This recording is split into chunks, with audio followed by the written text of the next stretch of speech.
Hi guys, welcome back to my channel. இன்றைக்கி நம்மளோட சேனலில் பிரியாணிக்கு செய்யக்கூடிய கத்திரிக்காய் கிரேவி வந்து நம்ம எப்படி பண்ணலான்னு பார்க்க போகிறோம். ரொம்ப ரொம்ப சூப்பராக இருக்குங்க. வாங்க இப்போ நம்ம வீடியோக்குள்ளே போகலாம். அதுக்கு வந்து ஃபஸ்ட்டு வந்து ஒரு பவுடர் வந்து ரெடி பண்ணணும். அதுக்கு தேவையான பொருள் என்ன அப்படின்னா, ஒரு 2 டேபிள் ஸ்பூனுக்கு வந்து நிலக்கடலை பருப்பு எடுத்துக்கோங்க. அப்புறம் 2 டீஸ்பூன் அளவுக்கு வந்து வெள்ளை எள்ளு. உங்கள்கிட்ட வெள்ளை எள்ளு இல்லைன்னா நீங்கள் கருப்பு எள்ளு யூஸ் பண்ணிக்கோங்க. பட் வெள்ளை எள்ளு தான் ரொம்ப டேஸ்ட் கொடுக்கும். இது கூட ஒரு 1/4 ஸ்பூன் அளவுக்கு வெந்தயம் அண்டு ஒரு 5-6 முந்திரி பருப்பு. இதை மட்டும் சேர்த்து நல்லா ட்ரை ரோஸ்ட் பண்ணி பவுடர் பண்ணிக்கணுங்க. ஸோ இதெல்லாம் சேர்த்து நம்ம நல்லா ட்ரை ரோஸ்ட் பண்ணிக்கலாம்.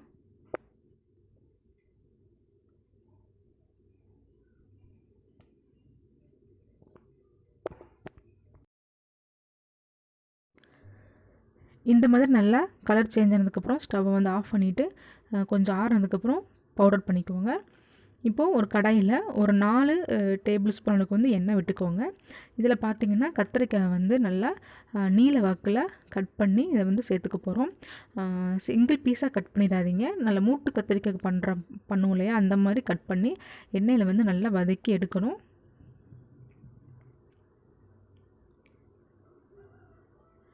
இந்த மாதிரி நல்லா கட் பண்ணிக்கோங்க. இப்போ எண்ணெயில் வந்து நல்லா மசிஞ்சு வரணும், அந்த அளவுக்கு வந்து நல்லா வதக்கணுங்க. நல்லா சாஃப்டாக வந்து கத்திரிக்காய் வரணும், அது வரைக்கும் நம்ம வதக்கி எடுத்துடலாம். நீங்கள் வந்து நல்லா வதக்கல அப்படின்னா கத்திரிக்காய் வந்து கரிக்கிற மாதிரி இருக்கும். ஸோ நல்லா சாஃப்டாகிற வரைக்கும் மெதுவாக நிதானமாக லோ ஃப்ளேமில் வச்சு வதக்கி எடுத்துக்கோங்க. இப்போ வந்து நம்ம கத்திரிக்காயை தனியாக ஒரு பிளேட்டில் வந்து எடுத்து வச்சிடலாம்.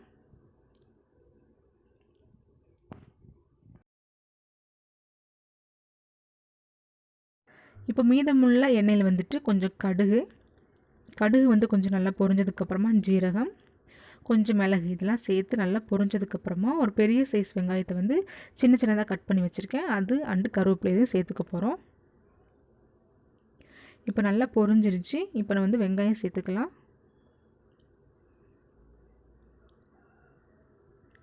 வெங்காயம் வந்து நல்லா மசிஞ்சு வரணுங்க.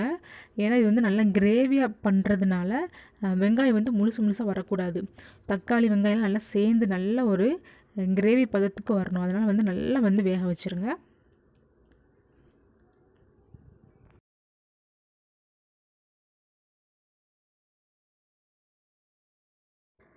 இந்த மாதிரி நல்லா கலர் சேஞ்ச் ஆனதுக்கப்புறமா ஒரு தக்காளி வந்து கட் பண்ணி வச்சுருக்கேன், அதை வந்து சேர்த்துக்கலாம்.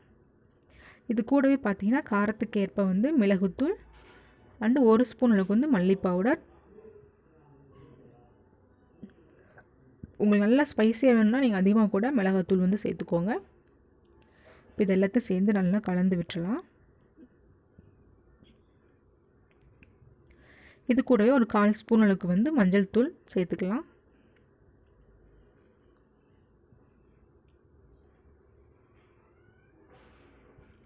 இது நல்லா கிரேவி மாதிரி வரணும். ஸோ நல்லா தொக்கு மாதிரி வரணும்.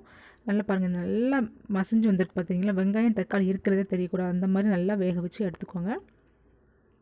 இது கூட நம்ம வதக்கி எடுத்து வச்சுருக்கிற கத்திரிக்காய் வந்து சேர்த்துக்கலாம். கத்திரிக்காய் வந்து நல்லா அந்த மசாலா கூட வந்து நல்லா மிக்ஸ் ஆகணும். ஸோ ஒரு 2 நிமிஷம் வந்து நல்லா கைவிடாமல் நல்லா மிக்ஸ் பண்ணுங்கள். ஒரு சின்ன நெல்லிக்காய் சைஸில் வந்து புளி எடுத்து நல்லா ஊற வச்சுக்கோங்க.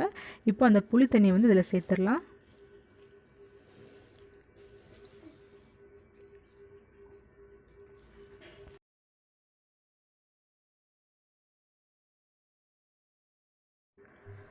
புளி தண்ணி சேர்த்ததுக்கப்புறமா நமக்கு இந்த கிரேவிக்கு தேவையான அளவுக்கு வந்து உப்பு சேர்த்துக்கோங்க.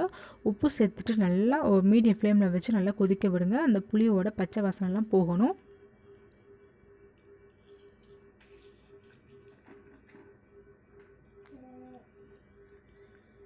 இப்போ நம்ம வந்து க்ளோஸ் பண்ணி வச்சிடலாங்க. கிட்டத்தட்ட ஒரு 3 மினிட்ஸ் வந்து நல்லா கொதித்து வரட்டும். வந்ததுக்கப்புறமா நம்ம அரைச்சி வடிச்சிருக்கிற பவுடர் வந்து சேர்த்துக்க போகிறோம். இப்போ பாருங்கள், நல்லா கொதித்து நல்லா கிரேவி மாதிரி நல்லா கெட்டியாக வந்திருக்கு. நமக்கு வந்து இன்னும் கூட கொஞ்சம் நல்லா கெட்டியாக வரணும். இப்போ வந்து நம்ம அரைச்சி வச்சுருக்கிற பவுடர் வந்து இதில் ஆட் பண்ணிக்கலாம்.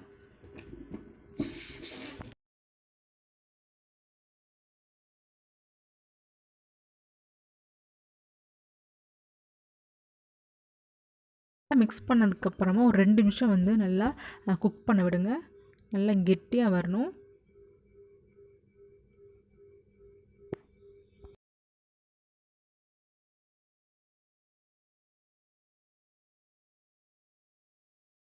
இப்போது நம்மளோட பிரியாணி கத்திரிக்காய் வந்து ரெடி ஆயிடுச்சுங்க. பாருங்கள், நல்லா கிரேவியாக சூப்பராக வந்திருக்கு பாருங்கள். பார்க்குறதுக்கே நல்லா டேஸ்டியாக இருக்குது. இந்த டைமில் உங்களுக்கு தேவைன்னா நீங்கள் வந்து கொஞ்சம் வெல்லம் வந்து ஆட் பண்ணிக்கலாம். ஏன்னா புளிப்பு அதிகமாக இருந்தது அப்படின்னா வெல்லம் சேர்த்தோம் அப்படின்னா கொஞ்சம் நல்லாயிருக்கும். கண்டிப்பாக நீங்கள் ட்ரை பண்ணி பாருங்கள். ரொம்ப ரொம்ப சூப்பராக இருக்கும். தேங்க்யூ.